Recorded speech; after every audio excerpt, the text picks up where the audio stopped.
আসসালামু আলাইকুম। চলে আসলাম আমাদের মাকড়কোল করিমগঞ্জ গরু ছাগলের হাট। এই হাটটি প্রায় 40 বছর পর আবার জেগে উঠেছে। দেখেন অনেক গরু ছাগল উঠছে।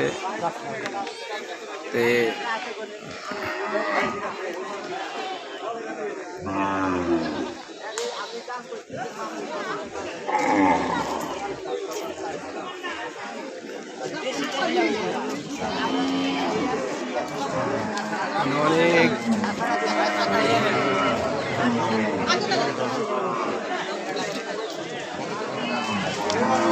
যারা এই ভিডিওটি দেখছেন, ভিডিওটি শেয়ার করে দিবেন এই কারণে যে আমাদের এই করিমগঞ্জ হাটটি অনেক দিন পর জেগে উঠেছে। মানে ভিডিওটি সবার মাধ্যমে জানি এলাকায় গরুর ব্যাপারী এবং গরু নিয়ে আসতে পারে।